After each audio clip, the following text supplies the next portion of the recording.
Jó napot kívánok, hölgyeim és uraim! Tisztelettel üdvözlöm Önöket, és megkülönböztetett tisztelettel köszöntöm Ő Excellenciája Marco Rubio urat, az Amerikai Egyesült Államok külügyminiszterét, a magyarországi látogatása alkalmából rendezett sajtótájékoztatón és aláírási ceremónián. Tisztelettel köszöntöm Orban Viktor urat, Magyarország miniszterelnökét, az amerikai és a magyar delegáció tagjait és minden kedves vendégünket. Mai eseményünkön megállapodás aláírására kerül sor az Amerikai Egyesült Államok kormánya és Magyarország kormánya között a polgári célú atomenergia programmal kapcsolatos magyarországi együttműködés elősegítéséről. A megállapodás aláírói amerikai részről Marco Rubio külügyminiszter, magyar részről pedig Szijjártó Péter külgazdasági és külügyminiszter. Kérem, fáradjanak az asztalhoz.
Köszönöm szépen, uraim!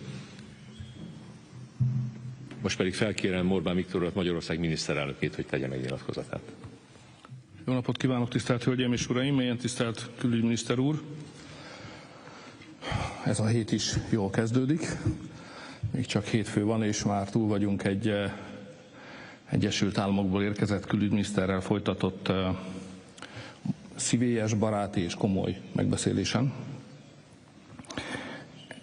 Erről a látogatásról még akkor állapodtunk meg az Egyesült Államok elnökével, amikor novemberben ott jártunk. Köszönöm szépen, hogy a külügyminiszter úr ellátogatott Magyarországra, és ezzel megtisztelte a magyarokat. Áttekintettük a kétoldalú kapcsolatokat. Új amerikai elnök van, úgyhogy én is alkalmazkodom ehhez a megválasztott kifejezéseket illetően. Azt mondom, egy aranykor köszöntött be, egy új aranykor köszöntött be az Egyesült Államok és Magyarország közötti kapcsolatokban. Külügyminiszter úrnak mondom, hogy mi az understatementekkel operálunk a magyar nyelvben és a magyar politikában, de a helyzet az, hogy valóban nem emlékszem, pedig már 31 néhány éve benne vagyok a politikában, hogy mikor voltak ilyen magas szintűek, kiegyensúlyozottak és jó szándéktól vezetettek a két nemzet közötti kapcsolatok, ezért köszönettel tartozunk Donald Trump elnök úrnak és önnek is. Talán akkor voltunk ilyen magasan, amikor az idősebb Bush elnök úr látogatott még el hozzánk a rendszerváltásnak az előestéjén, amely látogatás nagyban hozzájárult, hogy megszabaduljunk a kommunistáktól és megszabaduljunk a Varsói Szerződéstől is.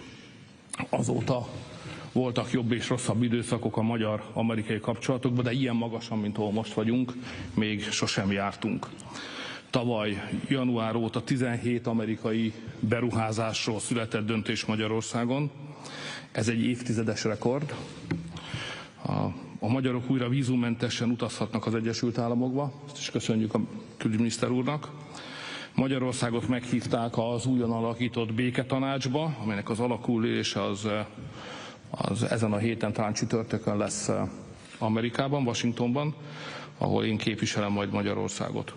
És kötöttünk kulcsfontosságú megállapodásokat az energia területén, ez kiterjed a kőolajra, a gázra és a nukleáris energiára, és ezek a megállapodások az Egyesült Államok elnökének Magyarország számára megadott kivételével együtt, amely lehetővé teszi az orosz gáz és olaj használatát Magyarországon. Ezek így együtt hozzájárulnak ahhoz, hogy Magyarország továbbra is biztonságban legyen az energiaellátás felől, és képesek legyünk a háztartásoknak és az iparnak is nemzetközi összevetésben rendkívül olcsó energiát biztosítani.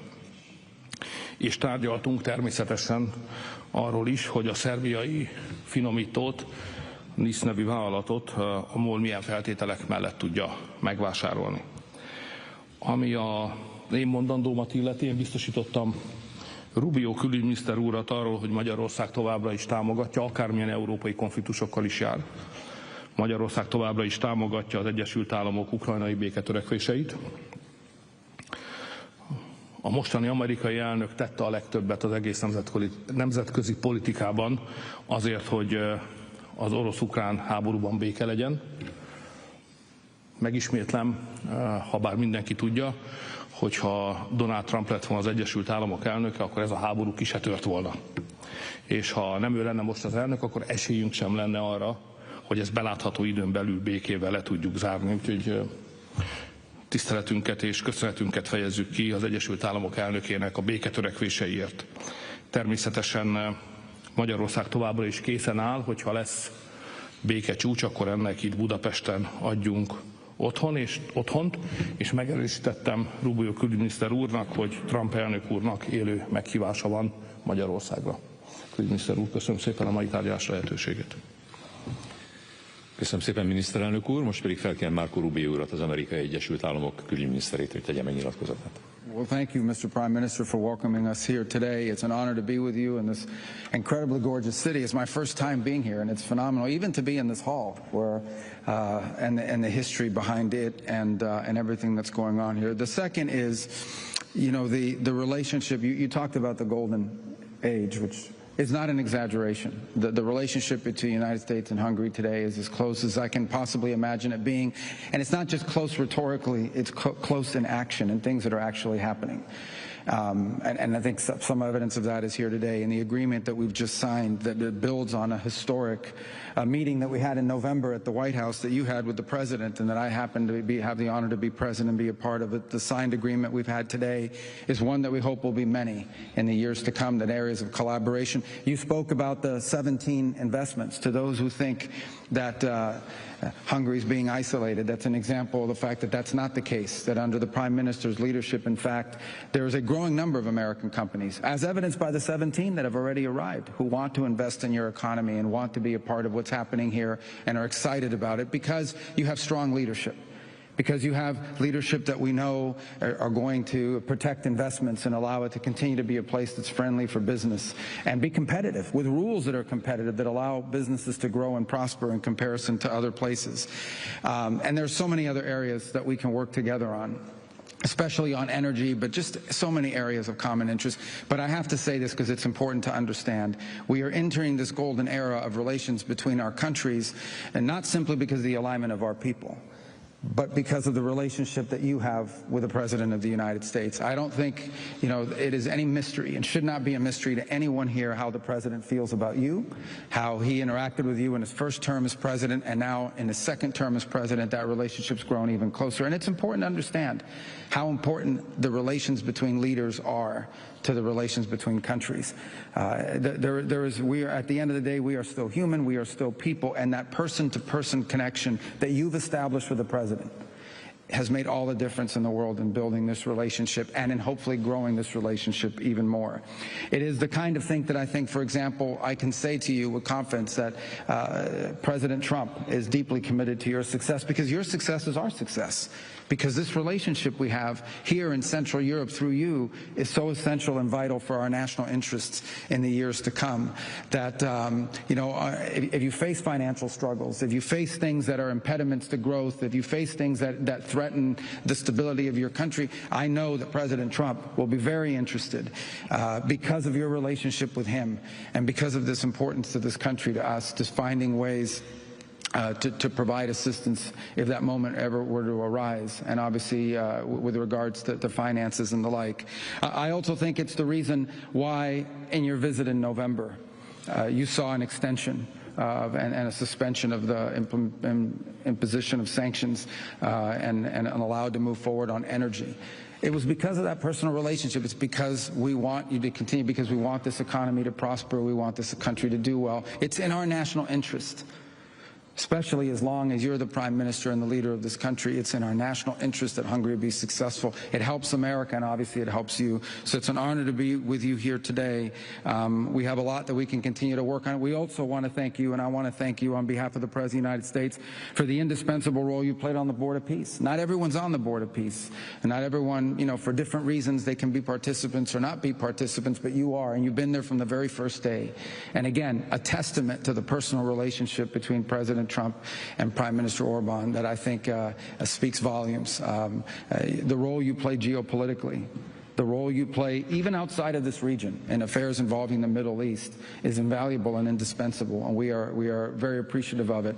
And that's why after traveling to Munich for the security conference, I wanted to make sure we paid a visit here to continue to build on this relationship and to signal very clearly that not only are we in a golden age, but we haven't even scratched the surface of what we can achieve together as a people, as peoples, as nations, and as leaders. And so I thank you for the opportunity to be with all of you here today, and thank you for the very warm invitation and the very important conversations that we had, where we touched on a bunch of subjects and a bunch of topics that I think will be of great interest back in Washington when I return. Thank you. Külügyminiszter úr, köszönöm szépen. Most néhány kérdésre van időnk. A magyar televíziót kérem először.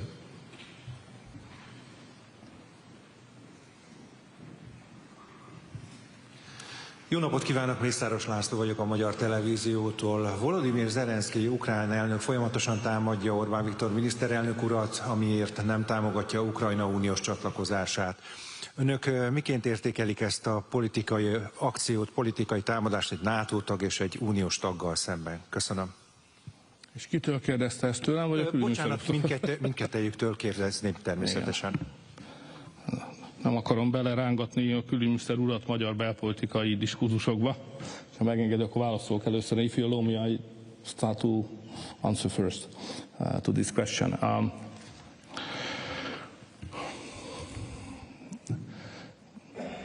Az ukránok nyilvánvalóan, és az elnökük beszálltak a magyar választási kampányba. Ideig gondolkodtam, hogy ezt nehezményezzük-e vagy nem. Végül is ilyen brutális nyíltsággal beleszállni egy másik ország választási kampányába nem túl gyakori. De aztán rájöttem, hogy ez érthető. Mert persze a magyar választás elsősorban a magyar emberek számára a legfontosabb. De van hatása Magyarországon kívül is. És az ukránok joggal gondolják azt, hogy jelentősége van annak, hogy milyen kormánya lesz Magyarországnak. És két opció van csak. Az egyik az, amit önök jól ismernek, ez a magyar nép opciója, akik egy szavazáson, a Vox 2025-ön világosan elmondták, hogy nem vállalják, hogy Ukrajna belépjen az Európai Unió, mert az a meggyőződésünk, hogy ez belerántana bennünket a háborúba, és tönkretenni a gazdaságunkat. És azt is tudhatják, hogy mi nem adjunk pénzt Brüsszelnek azért, hogy azt utána Ukrajnába küldje. A másik lehetőség, ami egy valódi lehetőség, és az ukránok ezt szeretnék, és ezt józan ésszel be is láthatjuk, hogyha egy olyan kormány jönne, amely azt akarja, vagy elfogadja legalábbis, hogy Ukrajna tagja lesz az Európai Uniónak, és hogy olyan kormányt akarnak, amely részt vállal Ukrajna pénzügyi terheinek viselésében, vagyis küld pénzt Ukrajnába. Ez a helyzet. És az ukránok számára nem mindegy, hogy dől el ez a választás. Ezért úgy döntöttek, hogy részt vesznek ebben a kampányban. És miután mi a józan ész talaján állunk, ezen nem kell meglepődnünk. Inkább alkalmazkodni kell hozzá. Tehát tudomásul kell vennünk, hogy ennek a választásnak aktív szereplője lesz az ukrán elnök és Ukrajna. És nekünk velük szemben is győznünk kell, ez a realitás. Minden más, ami ehhez kapcsolódik, a háború jövője is, így tovább finanszírozás, ezek meghaladják a sajtótájékoztató kereteit, mert bele se vágok, csak az egyetlen aspektushoz térek vissza, ez egy választás. A választáson az emberek döntenek, és Ukrajna számára nem mindegy, hogy ez a döntés milyen lesz, és ezért ők teljes testsúllyal és fegyverzettel részt vesznek a magyar kampányban. Tudjuk egyébként, hogy finanszírozzák is az ellenfeleinket, tudjuk, hogy ez hogyan történik, ez egy leírt, jegyzett, ismert dolog, de még egyszer mondom, nem fölháborodni kell, hanem tudomásul kell venni, hogy ez a választási kampány Magyarországon nemzetközi dimenzióval is rendelkezik. Más irányba is, de az ukrán irányba egyértelműen. Ezért ez egy fontos nemzetközi esemény, nem csak a magyaroknak, hanem, mint az ukránok például mutatja, más, nálunk nagyobb népeknek is fontos. Így kell választást nyerni. Nyertünk már mindenhogy, most majd így fogunk. Well, my only comment is the United States' interest is to see the war end, and we want to do what we can to make it end. We're the only nation on earth that apparently can get both sides to the table to talk. I'm not here to insult anybody, but the United Nations hasn't been able to do it. There's no other country in Europe that's been able to do it. The United States has been successful at being able to get both sides to talk. I mean, for the first time, you know, I don't know, in a number of years, you actually have at a technical level military officials from both sides sat down last week in the Middle East, and we'll restart those talks again in Geneva later this week. I think that's a very positive thing. That said, you know, all we are trying to do is play a role if it's possible in reaching a deal. We're not seeking to impose a deal on anybody. We're not trying to force anyone to take a deal they don't want to take. We just want to help them because we think it's a war that's incredibly damaging. We think it's a war that's incredibly destructive. We think it's a war that never should have happened and should end as soon as possible. That's how the president feels, and the president's invested a tremendous amount of time and political capital in trying to serve a useful purpose. Usually, you know, in my time observing geopolitics, when a president tries to engage himself in peacemaking and in ending wars, that's usually applauded. So this is one of the few times, for a lot of different reasons, I don't know what they may be, but maybe I can speculate what they are, where people actually criticize a president trying to end a war. Usually when you're trying to end wars, the international community applauds you. This is one of the few wars I've ever seen where some people in the international community condemn you for trying to help end a war. But that's what we're trying to do. That's what we're going to continue to do as long as our role is and our engagement is a positive one. And hopefully the war will end. The sooner the better. It should have ended a long time ago. It should have never actually happened. This war should have never happened. This war would have never happened if Donald Trump had been president of the United States at the time it began. But you know, that's what happened, and so now here we are. So we're going to continue to do everything we can to try to bring it to an end. And if we can be successful at it, I think the world will be a better place. And if we can't, then unfortunately the suffering and the dying and the killing will continue, and that's not good for anybody, but that's where we find ourselves. So hopefully we can stop it, but let's see. Next is CBS News, please, Olivia.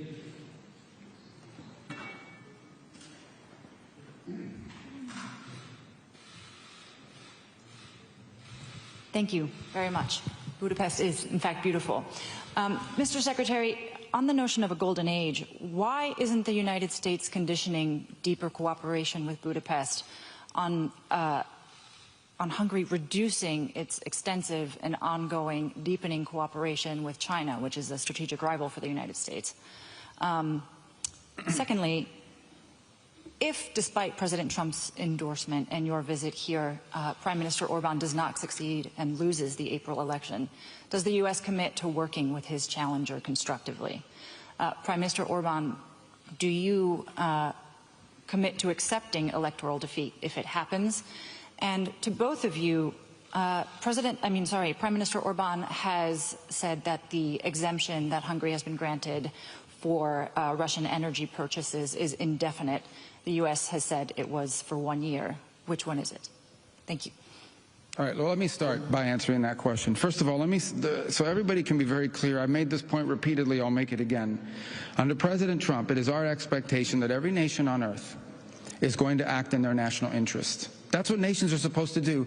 If the Prime Minister of Hungary does not act in the national interest of Hungary, he won't be Prime Minister for long. But who's going to act in the national interest of Hungary if their prime minister doesn't do it? If your government is not acting in your national interest, then who will? By the way, we feel the same way about America. So in those instances in which our national interest and some other countries' national interests are aligned, that is an opportunity for extraordinary partnership. And we have many, many areas where our national interests are aligned. Where they're not aligned or where we have some differences, that's where that alignment and the other issues. That's where this relationship, that's where these deep ties to one another are so important, because that's where you can find accommodation. That's where you can hear each other out. That's where maybe you can work together on. But we're not asking any country in the world to isolate themselves from anybody. We understand that every country in the world has to deal with the reality of their geography, of their economy, of their history, and of the challenges of their future. We will obviously share with partners and friends concerns we may have about certain things, but as an example, the United States, you mentioned China as an example.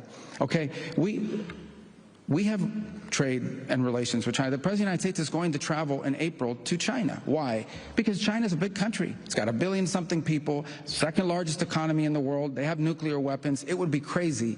Okay, it's insane for the United States and China not to have relations and interact with one another. Now, two big countries like this, do we have differences? We absolutely do. And we'll have to manage those differences. And some of those differences are things we've spoken very frankly and clearly and repeatedly about the fact that it is not good for the world. It's not good for anybody to rely on one country or one economy for 90% of anything, especially things like critical supply chains. This is a reality. We want to diversify supply chains around the world. We've spoken clearly about it. That's not an anti-China thing. That's just the reality that over-dependence on one source is not good, and especially when there's been a willingness in the past to use it as leverage against each other. But we expect we pursue these things within the context of the U.S. national interest, and that's why we met with the Chinese in South Korea earlier in the year, and were able to reach an understanding on some trade matters. That was a mutual interest between us and them. So geopolitics is difficult because it requires a little bit of maturity and seriousness. Okay? It requires a little bit of seriousness about these things have real implications, and the balancing of relations between nation states requires maturity and seriousness. So our relationship here, you asked the last question about it. Look, I'm just telling you guys what it is. Okay, the President has an extraordinarily close relationship to the Prime Minister. He does, and it has had tangible benefits in our relationship. I'm not going to speculate about the future. You know, what happens in this country is up to the voters of this country to determine and decide, and we love the people of Hungary. But there's no reason to sugarcoat it. I'm going to be very blunt with you. The Prime Minister and the President have a very, very close personal relationship and working relationship, and I think it has been incredibly beneficial to the relationship between our two countries. What's that? I'm sorry? The sanctions waiver on Russian energy purchases? Yeah, but here's the way I would couch that. Those sanctions waivers happened as much as anything else because of the relationship between the Prime Minister and the President. And so I think all I can tell you is that relationship and the importance of that relationship and the importance of that relationship to our bilateral relationship underpins the decision the President made. And I think we'll continue to underpin it as long as that relationship is a factor in our bilateral relations. Thank you very much, Your Excellency. So the answer to your question, for those who are relatively young, it's difficult to know the Hungarian modern political history. But if you look at it carefully, you see that I'm not just registered as the longest-serving Prime Minister in Europe, which means 20 years, but I'm the longest-serving leader of the opposition with 16 years, So I spent 16 years as leader of opposition. What does it mean? It means that sometimes I lose, sometimes I win. So don't be afraid what will be if we are not winning, because it's regularly happened here, at least 4 times already. So there is no need to be afraid what will happen in Hungary. The Hungarian democracy is very strong. And the government of this country is very strongly believe on democracy and competitiveness and competition in politics as well, as we have done in the last 35 years. So our record is very strong on the governmental side and on opposition side as well. So government will be created after the election in Hungary based on the intention of the Hungarian people, and Hungary as a country will remain strong anyway. Köszönöm szépen, az Indexet kérem a következőn. Good morning. I'm Balázs Korockai from Index. I will ask my question in English because I think it's easier for you. So in English than in Hungarian, absolutely. You can ask it in Spanish, and that's maybe Italian. I might be able to pick it up too. Unfortunately, my Spanish is not so good. Okay. So, Mr. Prime Minister, you mentioned the invitation of President Trump. I have a question for both of you. Have been any discussion regarding a potential visit by President Trump? And if so, when might it take place? And will it be a peace summit? And a brief question is, have there been any progress toward the new Hungarian US tax treaty? Because the last one is terminated 2 years ago. Thank you. Yeah, on the visit, I don't have any news for you on it today, other than I know the president would love to come, and I know the president would love to be here. Obviously, like any world leader, there's a lot of balancing going on, but we'll see what happens. I mean, the president has made very clear his feelings about the prime minister, both on a personal and on a political level, in terms of the relationship and the impact it's had on us. And so I'm certainly here today, because I wanted to make sure that, having been in Munich for the security conference, being so close by, we saw an opportunity to be here today and build on that historic gathering that we had. I don't have any updates for you on the tax treaty per se today, but we may soon. Something we'll look at. Magyarul csak annyit válaszolnék, ha megengedi, hogy szóval nem érdemes hosszú távú előretervezést elvárni a mostani nemzetközi politikában. Például az, hogy ezen a héten csütörtökön mi Washingtonban fogunk találkozni az Egyesült Államok elnökével, ez 2 héttel ezelőtt még nem volt benne a naptárban. Csak azt akarom mondani, hogy úgy zajlanak az események, olyan a nemzetközi politikának a sodrása, hogy itt 3-4 nap alatt történhetnek jelentős változások. Például a Sharm el-Sheikben, amikor összehívták a béketanács megalakulásához vezető első nagy tanácskozást, azt is 2 vagy 3 nappal korábban lehetett csak biztosra venni. Tehát a nemzetközi politikában ma nem a hosszú távú tervezés, hanem a gyors reagálás az igazi erény. És az amerikaiak ebben nagyon jók, ebben a gyors reagálásban.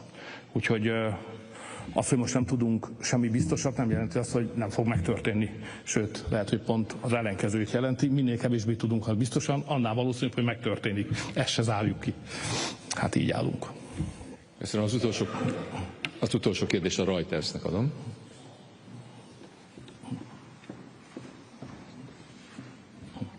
Thank you, Mr. Secretary. Good to see you, Mr. Prime Minister. Two questions, Mr. Secretary. Iran is pursuing a nuclear agreement with the US that it says would deliver economic benefits for both sides. Is that acceptable for the US, even if it doesn't cover Tehran's ballistic missile program? Recently, a US immigration judge has ruled that there were no grounds to deport Tufts University student who wrote an op-ed on Gaza. A second judge said using deportation as a threat violated the First Amendment rights of people like her, because those rights apply to foreigners. What is your response to that? And Mr. Prime Minister, I just wanted to follow up on the China angle. Secretary just spoke about balancing relationships. You've been pushing a lot for more Chinese investments in Hungary.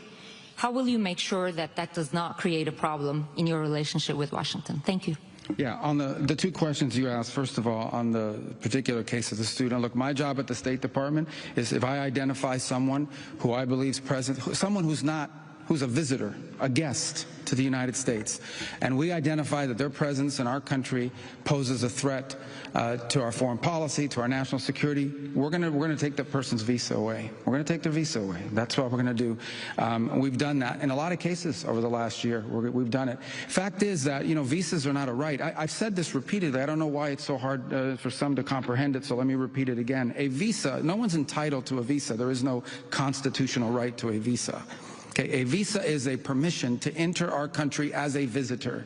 If you enter our country as a visitor, and as a visitor in our country, be it a student, a tourist, a journalist, whatever you want to be, and you undertake activities that are against the national interest and national security of the United States, we will take away your visa. In fact, if we knew you were going to do it, we probably wouldn't have given you your visa.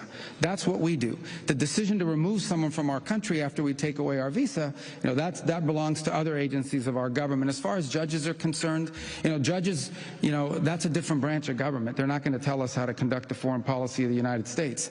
If they have an issue with the process by which someone was removed, then obviously that's an issue for other agencies in our government that are involved in enforcing that. All I can opine to you on is taking away someone's visas. And no judge is going to tell the executive branch how to conduct foreign policy, because that's not up to judges, that's up to the executive branch. On your first question about Iran, look, doing a deal with Iran is not easy. I said it yesterday, I'll repeat it again today. I mean, we have to understand that Iran ultimately is governed, and its decisions are governed by Shia clerics, radical Shia clerics, okay? These people make policy decisions on the basis of pure theology. That's how they make their decisions. So it's hard to do a deal with Iran. We've always said it's hard, but we're going to try. That's what the president is trying. I'm not going to prejudge those talks. I'm certainly not going to negotiate with Iran here in front of the press and on the stage. Our negotiators are on their way there now. They'll have meetings. We'll see what happens. We're hopeful there's a deal. The president always prefers peaceful outcomes and negotiated outcomes to things. He's a president that's shown his willingness to talk to anyone and meet with anyone. And I think if there's an opportunity here to diplomatically reach an agreement that addresses the things we're concerned about, we will be very open and welcoming to that. But I don't want to overstate it either. It's going to be hard. I mean, we're dealing, you know, it's been very difficult for anyone to do real deals with Iran because we're dealing with radical Shia clerics who are making theological decisions, not geopolitical ones. But let's see what happens. I hope it works out. We all hope it works out. Válaszoltok magyarul, ugye? May I answer in Hungarian? Okay.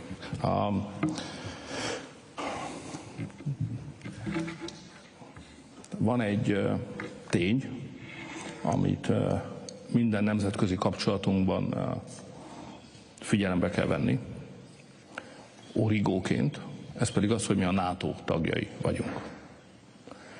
És ez azt jelenti, hogy a biztonsági kérdések területében ez kijelöli a másokkal való együttműködés határait. Sőt, Magyarország biztonsági kérdésekben csak NATO tagállamokkal működik együtt.